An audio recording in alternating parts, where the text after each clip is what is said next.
Goodbye. We're surrounded by the beautiful sunrise this morning. But sadly we have to turn back. We didn't anticipate how cold our feet were gonna get. So I had 2 layers of socks, Jeremy had 3. But they got soaked through and through. And we sat here for the last half an hour just massaging them, but it didn't do any good. In fact, I had to borrow a pair of socks from a group of hikers who walked past, and my feet are still frozen solid, and it doesn't make sense. It hurts so bad. So, as disappointing as it is, we made it this far. It's about 5,500 meters. We still had a 5-hour climb ahead of us. Apparently we were doing really well, our pace was excellent. We just can't go on. It's not cool.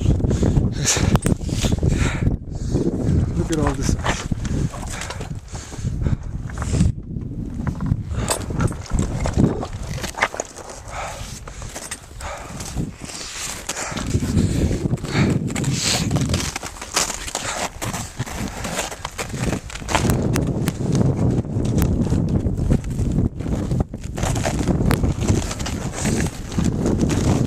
Do you have anything to say?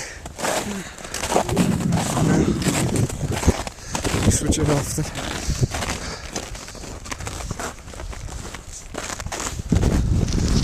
It said on a tour guidebook that this would be one of the most beautiful sights you'd ever see. I couldn't agree more. The sun just glinting off the ice. It's rising there. We just came down that glacier. We were on the other side of that rock there. Jeremy, how are you feeling, man? Hello. Huh? Huh? How are you feeling? I'm feeling okay. Just want to get down now. Yeah, pretty much, man. It's really disappointing to have come this far and not been able to see it all the way through the end, but you gotta put your health first, right?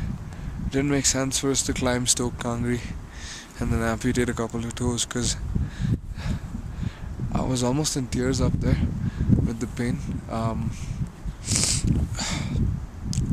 There's several stages. Like, first you feel cold, and then you feel like numbness, pins and needles type thing, and then you don't feel anything. And I was in that stage, which is very bad. So we were sitting up there. It was dark as hell, waiting for the sun to rise. Taking off my socks, both of them were soaked with sweat, which is why it was extra cold.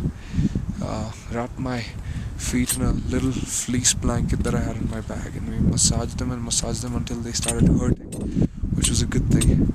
We came back down. After about 15 minutes we massaged them some more, and we just crossed that glacier there. It's about half an hour ago, yeah. So, and now I just want to get back to base camp and have some soup, to be honest. It's hard. Jeremy, any final words? Don't try this at home.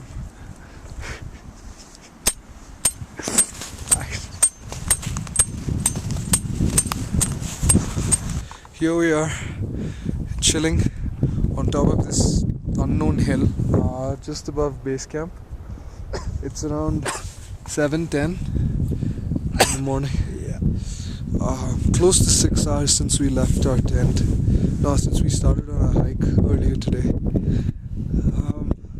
I am, and I guess both of us are completely exhausted. Yeah, we've never ever been this exhausted in our lives. It's taken everything we had just to get here, and we have so much more to go. It was actually much easier going that way when you didn't know. Yeah, and that's the thing, you know, as soon as the lights come on, in this case the sun rises, and you see how far you have to go, that's when you realize that it was much better in the dark.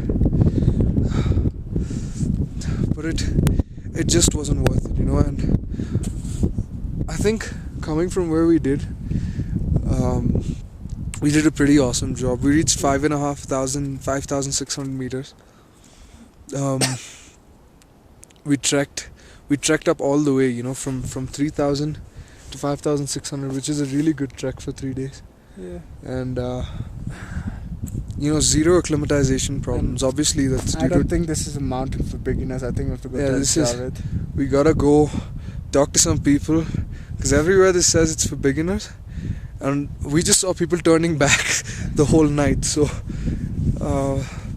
and you need some hardcore equipment to get up there. Like, there's no way you can just like strap on some boots and like climb it. There's so much snow, so many unforeseen things. Like, our guide was telling us, if you don't come back on the glacier by 10 o'clock? Before 11. Yeah, before 11 o'clock, there's a chance that you'll just fall straight through. How cool is that? How is this supposed to be a mountain for beginners? I don't know. So Ayush, if you're still out there poo-pooing at the whole fitness thing, you can eat your words and kiss my ass, because we're dead. I mean, we're so freaking exhausted. But proud at the same time, right? Of what we've done, I think. I think for a good first time, it's a good achievement. It's monumental, man. I mean, we could literally see the ridge we had to take up there. It was right there. So it was... No, but then we had to go further from that. Yeah, I mean, it was half an hour to a certain point, then another hour and a half to the ridge, and then you cross the ridge, and Stok Kangri was behind that. So the best joke is, we've never seen Stok Kangri properly. All the peaks that we thought was one Stok Kangri, yeah. One badass mountain. I think what we gotta do is... Nah, actually, forget it. Would come again? Yeah, I was gonna say that, then I was like, no way, I'm doing this again. No. we pick another mountain. We'll do this later, like after 6 days. After we do Everest, that's when we do this. Yeah. So now we're gonna go back to base camp and have soup. Can you see the tent? Yeah, there they are. And have soup, and I'm gonna prop my feet up in front of a fire, because they're still freezing. Like, my big toes are still like frozen chunks of toe. Jeremy's shoes look pretty badass though. That is. Oh, they have pain in the ass as well. But yeah, so we didn't make it up to the top, but we still have t-shirts. We still have t-shirts, and we learned a lot along the way. So do you want to say thank you? We're not done yet. We still have one whole day. Yeah, but I mean, there's nothing exciting now. We're just walking back the way we came. I want to say thank you to everyone who supported us in this retarded adventure.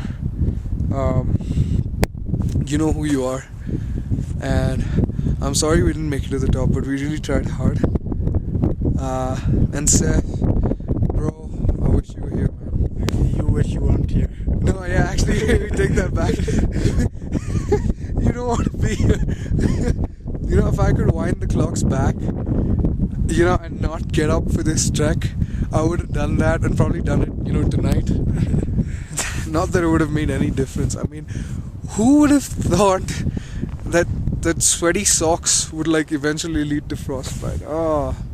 Too late. Anyway, Jeremy, it's your time for thank yous. What do you want to say to them? I want to say thank you to everyone who helped me. Especially the guides, they were really nice, and the cook and the pony man. They're never gonna see this video, dude. Okay. And if they did, and then whoever funded for this trip, and whoever is watching, and yeah. Okay, man. I don't know what that was the world's most boring acceptance speech, but yeah, thank you guys.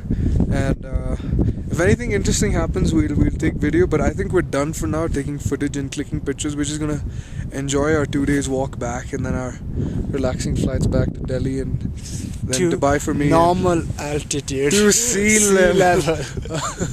I can't wait to land in Delhi. I'm gonna just breathe. Just land and breathe. It's a must. Yeah.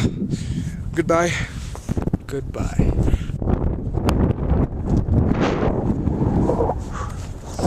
we told you we'd record if something epic happened, and this definitely qualifies as epic.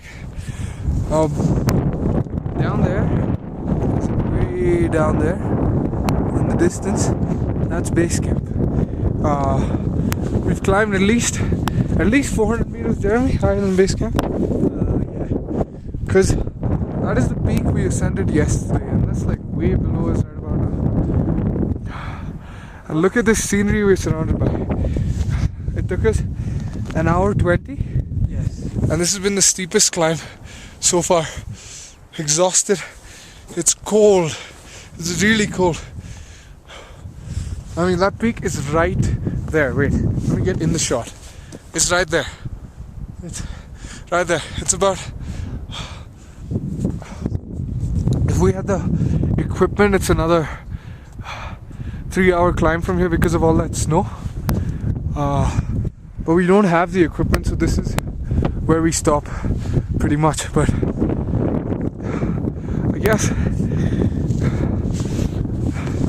I guess the important thing is we didn't just sit there at base camp and do nothing. You know what we said? We got up this morning, had breakfast, and we said, you know what? We couldn't climb Stok Kangri. Let's climb the other side. So that's what we did. We've left base camp far behind. The only glitch is we didn't tell anyone where we were going. So they pretty much think we're in trouble or something. Up there you can see the glacier melt from which the river next to our base camp starts. That should give you an idea of how cold it is up here. Like, my hands are literally shaking trying to hold the flip steady. But that view out there, it's spectacular. It's like the clouds in the mountains on the same level, you know. And oh man, you can't see Leh from up here. Yesterday when we scaled that peak in a little hollow there, you could see Leh, but that's not up here today. Anyway, enough of me. Jeremy Joseph, what are your thoughts, bro? Yes. Yes is not a thought. I think it's a good thing that we climbed this mountain. I was completely against it because I was really lazy, but it's kept our body warm. But who motivated you? Jesus. And asshole. Jeremy wanted to quit at about that rock, right? I think by the time we climbed for about 10 minutes, Jeremy was like, you know what, that's high enough, the view is spectacular, let's go back. But I said, but Jesus, man. I was like, what would Jesus do? What he's trying to say is, but he doesn't want to say it on camera, is that I'm the motivating force in this team. If you were Jesus, you would. And I think we should do the amazing race, yeah? Yeah, we should. We should. As long as it's not in any high altitude or anywhere cold. Oh yeah.